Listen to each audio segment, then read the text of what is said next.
چونکہ یہ امامت محمدی ہے، یہ وہ محمد مصطفیٰ ہیں کہ جو اگر بلند ہوں تو جبرائیل جیسا اپنے پروں کو جلنے سے بچاتا ہوا نظر آتا۔ آپ کو پتا ہے، بچپن سے سنتے ہوئے آ رہے ہیں کہ کائنات کے رسول محمد مصطفیٰ صلی اللہ علیہ وآلہ وسلم کو کس طریقے سے معراج کرائی گئی، کہ کائنات کے رسول کو جناب ام ہانی کے گھر سے بیت المقدس قبلہ اول کی جانب لے کے جایا گیا، بیت المقدس سے پہلے آسمان کی جانب، پہلے آسمان سے دوسرے آسمان کی جانب، دوسرے آسمان سے تیسرے آسمان کی جانب، لہذا کائنات کے رسول کو زمین سے بلند کر دیا گیا، اور بلند اتنا کیا گیا کہ کائنات کا رسول آسمانوں کو طے کرتا ہوا ایک وہ مرحلہ آیا کہ سدرۃ المنتہا تک پہنچ گیا۔ بہت توجہ رکھیے گا، جناب محمد مصطفیٰ کو کس طریقے سے معراج کرائی گئی کہ زمین سے آسمانوں کی بلندیوں کو طے کرا دیا گیا۔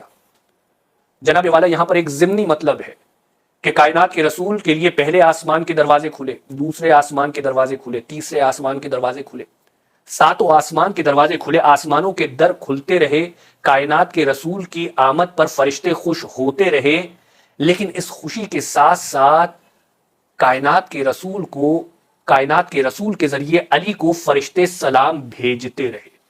جناب ہر آسمان پہ اگر کائنات کے رسول کی آمد پر خوشی کا اظہار کیا گیا تو علی کی وصایت اور علی کی امامت کا اعلان بھی ہوا ہے۔ کائنات کے رسول کے ذریعے علی ابن ابی طالب کو سلام بھی بھیجا گیا ہے۔ لہذا معلوم ہوتا ہے کہ جانشین رسول ایسا ہوتا ہے کہ جو صرف زمین پہ نہیں بلکہ فرشتوں کے نزدیک بھی معروف و مشہور ہوا کرتا ہے۔ جانشین رسول ایسا ہوتا ہے کہ اگر کائنات کا رسول معراج پہ جائے تو فرشتے کائنات کے رسول کے ذریعے علی کا دیدار کرتے نظر آتے ہیں، کائنات کے رسول کے ذریعے علی کو سلام بھیجتے نظر آتے ہیں۔ لہذا جناب یہ ایک ضمنی مطلب تھا، اسی وجہ سے علماء ذکر کرتے ہیں شاید معراج کا ایک بنیادی مقصد علی کی وصایت کا اعلان تھا، معراج کا ایک بنیادی مقصد علی کی امامت کا اعلان تھا، علی کی ولایت کا اعلان تھا۔ آئیے جناب ہم اپنے مراحل کی جانب آگے بڑھتے ہیں کہ کائنات کے رسول کو معراج کرائی گئی۔ جب ساتوں آسمانوں کو طے کروا دیا گیا، جناب جبرائیل کائنات کے رسول کے ہمراہ ساتوں آسمانوں کے مقامات سے آشنا کراتے ہوئے سدرۃ المنتہا تک پہنچے۔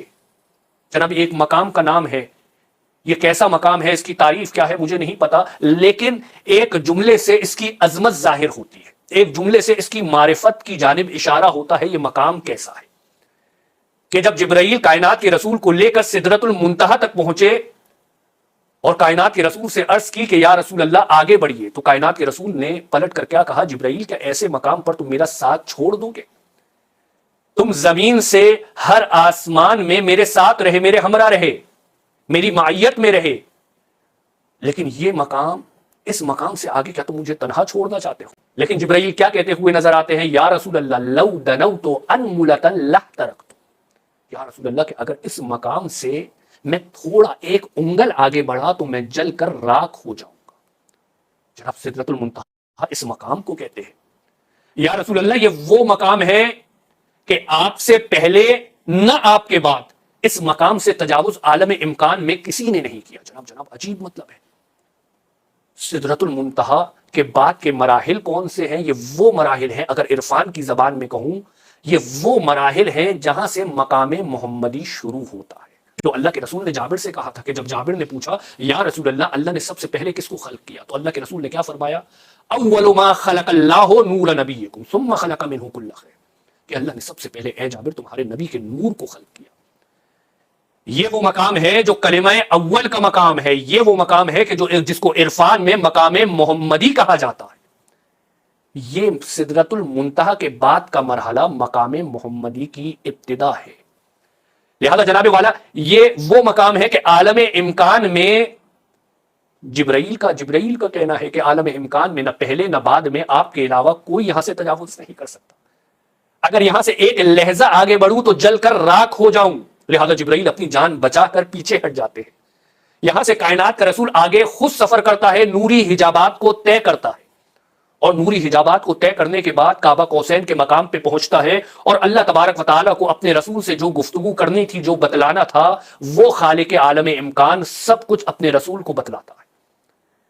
اور ایک مرتبہ اس عروج سے دوبارہ زمین کی جانب کا سفر طے ہوتا ہے اور کائنات کا رسول جو ہے دوبارہ زمین پہ آتا ہے۔ توجہ رکھیے گا جناب، جس مقام کے لیے لے کے آنا چاہ رہا ہوں۔ لہذا کائنات کے رسول کعبہ قوسین تک کا سفر طے کرنے کے بعد ایک مرتبہ دوبارہ زمین کی جانب سفر شروع کرتے ہیں، زمین پہ آتے ہیں، اصحاب کو معراج کے واقعات بتاتے ہیں۔ جب اصحاب کو بتا رہے ہیں تو کس طریقے سے ہو سکتا ہے کہ علی کو نہ بتائے؟ لہذا علی کو، ابو طالب کے لال علی ابن ابی طالب کو معراج کا تذکرہ کیا جاتا ہے۔ علی معراج میں میں نے یہ دیکھا، اور روایات کہتی ہیں جناب، روایات کا خلاصہ ہے علی معراج میں میں نے یہ دیکھا۔ علی تصدیق کرتے ہیں، یا رسول اللہ آپ نے یہ دیکھا، بات صحیح ہے۔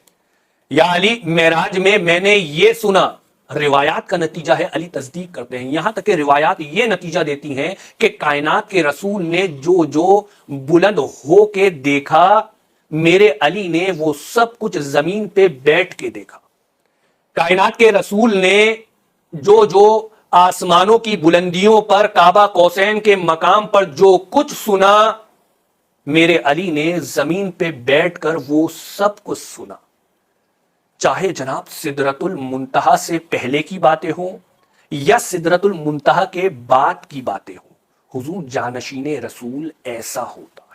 جانشین رسول ایسا ہوتا ہے کہ جہاں جبرائیل جیسا محمد کا ساتھ چھوڑتے نظر آئے، میرا علی محمد کے دیکھے ہوئے کو دیکھتا نظر آتا ہے، میرا علی محمد کے سنے ہوئے کو سنتا نظر آتا ہے۔ لہذا جناب جانشین رسول کا معیار یہ ہے۔